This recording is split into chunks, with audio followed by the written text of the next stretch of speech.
Hello, all. It's time for the Gestalt IT Rundown. If you're watching this, you're on Facebook. Congratulations, you're not working.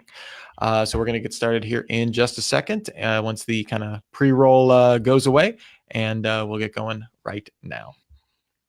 Hello, all, and welcome to the Gestalt IT Rundown, your weekly look at the IT news of the week. I'm your host, Rich Stroffolino, and joining me once again, it's been a hot minute, is the one, the only world-traveling Tom Hollingsworth. Tom, welcome back, or welcome me back, since we haven't been on together for quite some time.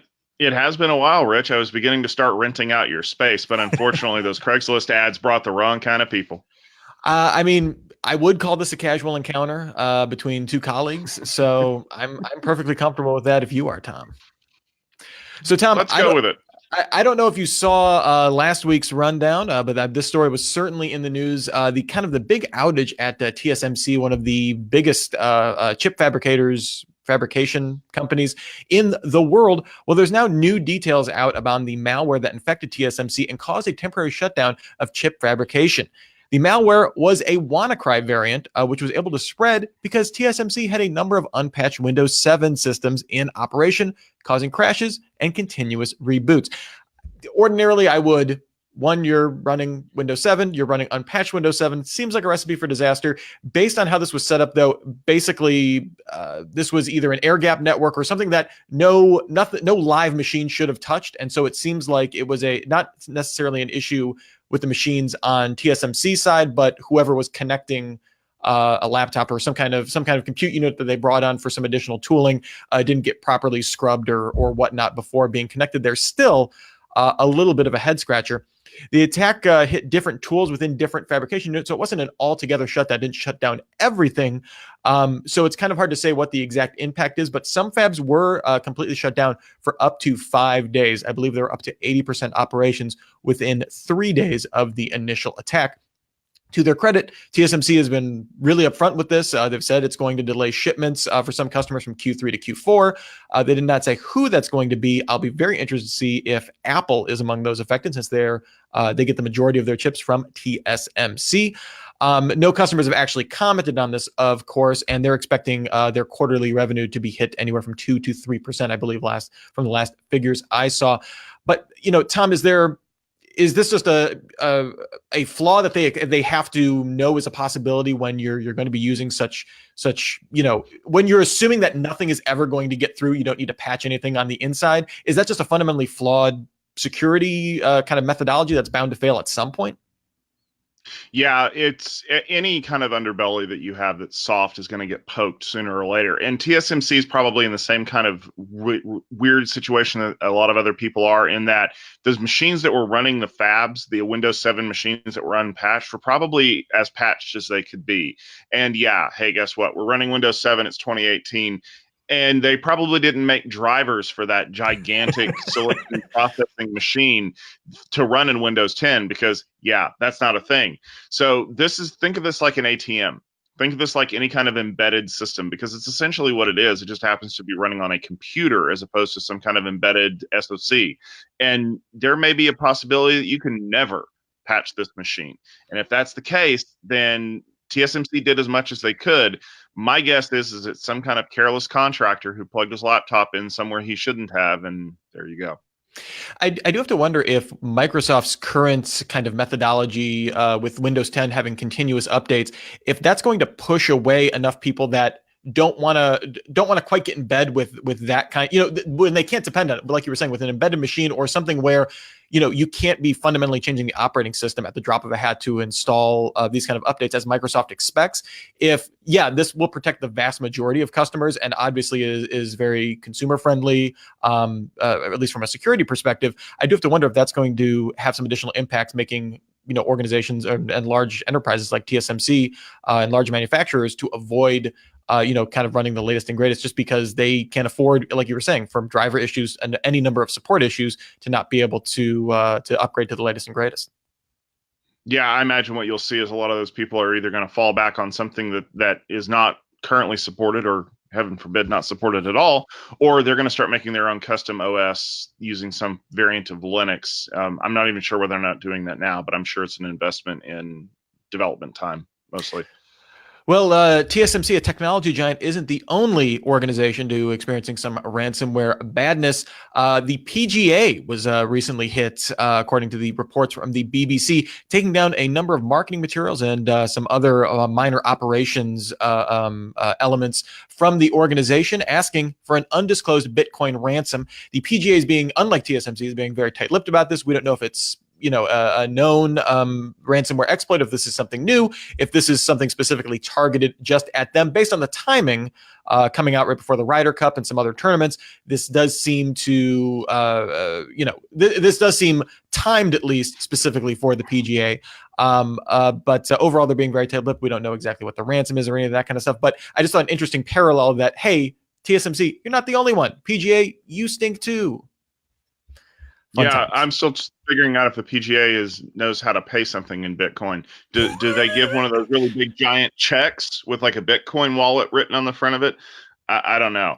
And the funny thing is, you're like, well, it's a PGA. Come on, how bad can it be? It's mostly guys with sticks that run up and down lawns and hit little white balls. But it turns out there's a lot of marketing that goes into the PGA. Makes people want to watch it. I keep forgetting it's on. My brother-in-law can't stop watching it. But I'm sure that if you don't know that there's a huge, big tournament with one of those big giant checks this week, you won't tune in. So this is kind of important for them. And yeah, as it turns out, it's not easy to wrangle up enough Bitcoin. Maybe, you know what, maybe if they could get all of the golfers on the tour to donate like 0.01 Bitcoin, they'd get this thing wiped out like tomorrow. The biggest, my biggest takeaway from this story was I really hope the PGA ups their cybersecurity game. If for nothing else, then I don't need any more hackers attack the PGA and no, not just terrible golfers that hack up the fairway. And like, there were so many bad puns in all the stories that I saw around this. It enraged me to such a level that I was like, PGA, get your stuff together, get your house in order. I don't want to read any more headlines about this. The puns just write themselves. It's disgusting. Pretty much. All right, Tom, are you familiar with a company called Sierra Wireless? I am not, actually. Well, Ars Technica pointed out a report from some security researchers showing that a number of their routers were initially spotted as part of a DDoS attack about 2 years ago. But after some extensive research found that over 40,000 of them were left completely unsecured for a variety of reasons, many of which were installed in ambulances, police cars, and other emergency vehicles. These were essentially kind of failover routers being used for whenever you couldn't connect maybe via standard Wi-Fi or something like that. These would hop over to some kind of cell connection to connect overall to the internet. The researchers were able to, after finding these exposed routers, were very easily able to track vehicle locations, from any, kind of online distance over there. And we're working with emergency crews, police departments, hospitals, that kind of thing over the course of 22 months.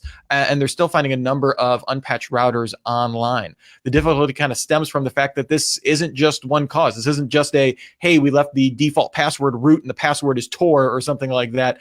That was one of the cases where the default login could not be changed, but there were also bugs in the firmware itself that were causing, unintended ability to access these routers and that kind of stuff. And, both of those are extremely hard to change without extensive firmware updates, something that, spoiler, police departments aren't all that great and other emergency services aren't all that great in doing.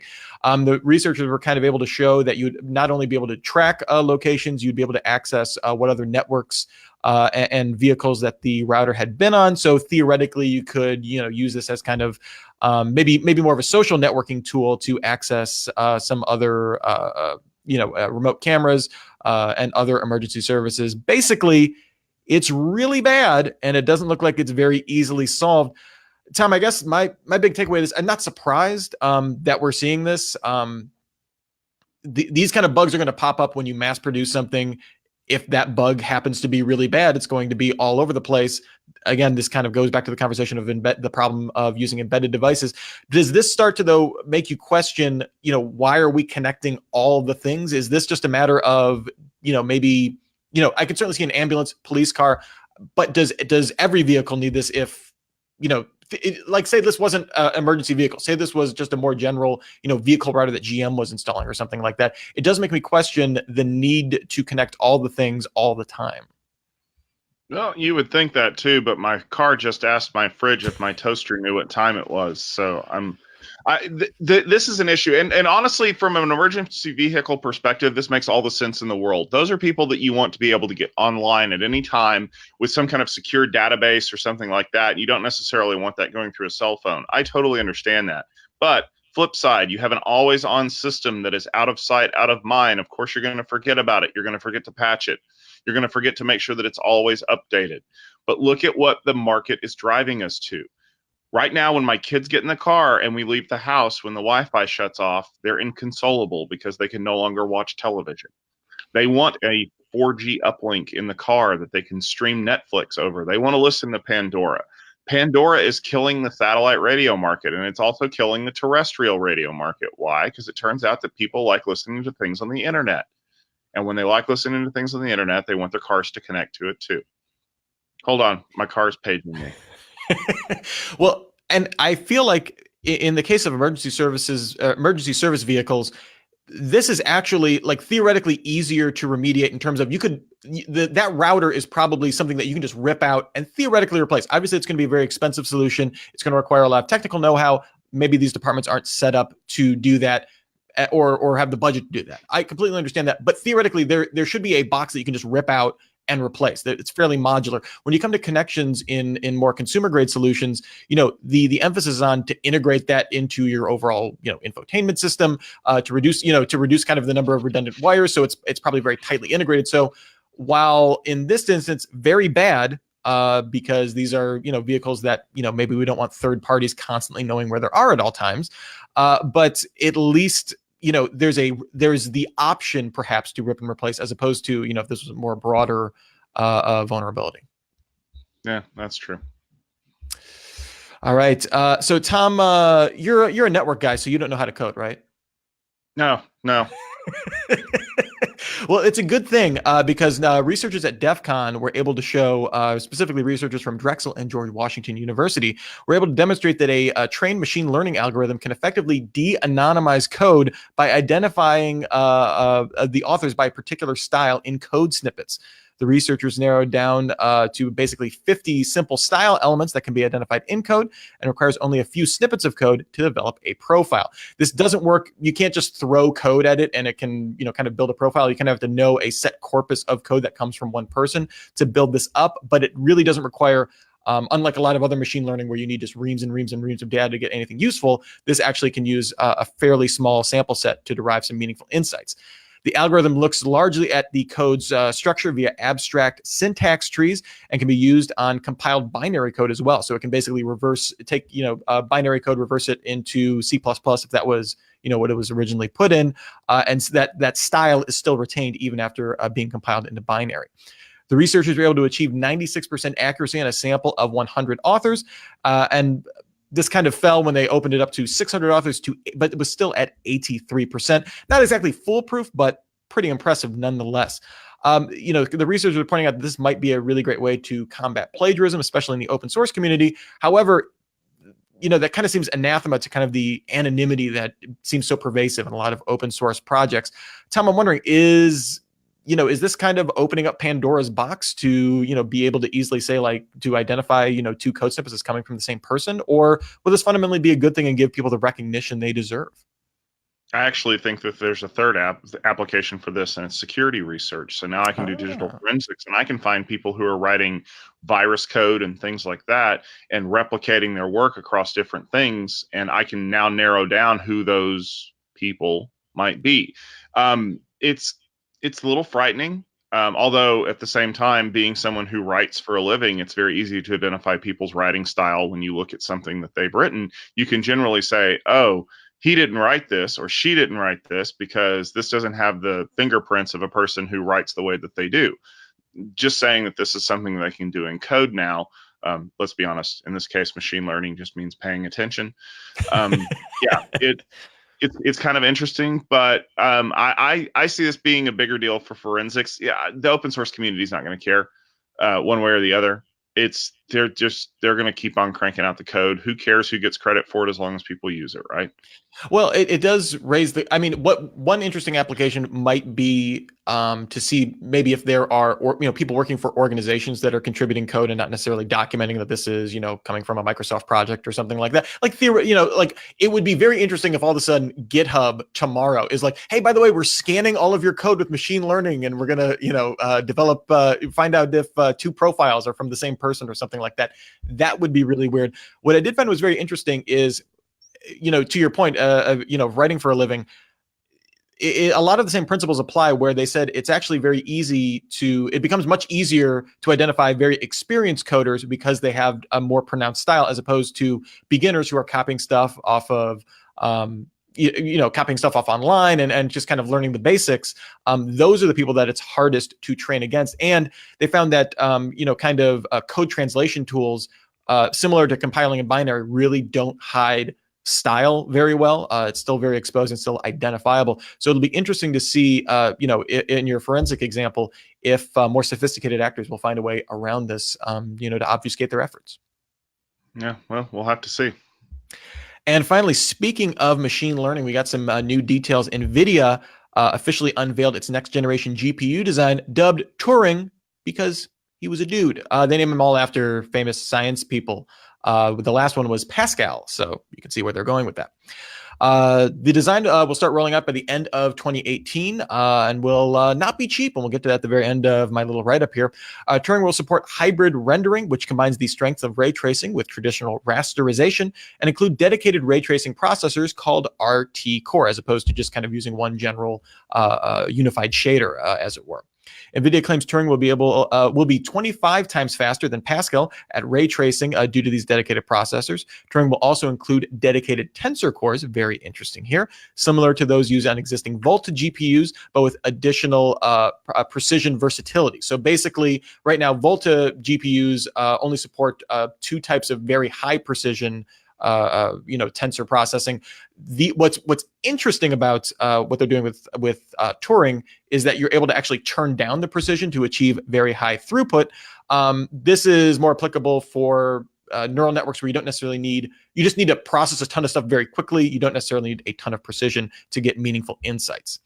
Turing will also support GDDR6, offering a 40% speed improvement over existing GDDR5X at launch, and will probably get faster over time, as that's kind of what memory does. Overall, Turing should be able to turn out something like 10 gigarrays per second when we're talking about ray tracing, 500 trillion tensor ops per second. So that's interested in AI, machine learning, that kind of stuff. And of course, for all of you gamers out there, 16 teraflops, which is, I believe, a lot. Of course, these performances will come at a price. The top tier Quattro RTX 8000 will start at a cool $10,000. Tom, what I think is interesting here is, around, I think, 2007 or so, a lot of GPUs went from having more discrete kind of units for shading and for color and for syncing and all that stuff. And both in NVIDIA and ATI and AMD, subsequently when they got bought, kind of were embracing this unified shader technology or methodology. And now with the advent of machine learning with AI, maybe crypto mining even, I think we're seeing a little bit more specialization. Very interesting from NVIDIA. Last week on the rundown, we were talking about Tesla kind of making their own machine learning chips. We've seen Google doing the exact same thing. And I think this is NVIDIA kind of coming back and saying like, hey, we're not just going to make general process stuff. This is, a little bit more, this is still a general purpose workstation or high-end card, but it does have some specialization kind of built in, maybe to ward off the coming of FPGAs. Yeah, I think that this is NVIDIA reacting to the market, heavily subsidizing their things with NVIDIA cards for things like machine learning and that really intensive, like hyperscale type stuff. It's a really expensive Bitcoin miner, and let's face it, it's probably not going to give me those extra 3 FPS that I need to totally own noobs in Fortnite or whatever the kids are playing now. But it's still Fortnite. Also, yeah, it's still Fortnite for this week. you look at what these cards are doing now, and to call them a GPU is actually a disservice because there's nothing graphical about them. They're simply discrete processor units, and they keep breaking these systems down and adding in more pipelines and the ability to do all this stuff. I don't even know why we're quoting these things in ray tracing anymore, because that whenever the 11 series Nvidia cards come out and they're still $1,400 or something like that, and like people are buying brand new machines just to be able to utilize all of the capacity that's in them, it won't really matter in the long run, because the cards that we're talking about here, these Turing cards, they're going to go into really big farms in the cloud, and they're going to be used as additional CPU resources for specifically very hard to crack ML problems. Rent this thing and it'll churn out some amazing data. Or it'll probably just sit there unused because we don't have the programming capability to really take advantage of it now. We might in 3 years, but you look at the scale of what people like Nvidia are trying to do with these cards, and it literally is mind blowing at this point. Well, this is kind of the all-in-one product for them, right? Because they have their Volta cards, which are very much more specialized for these kind of machine learning AI applications.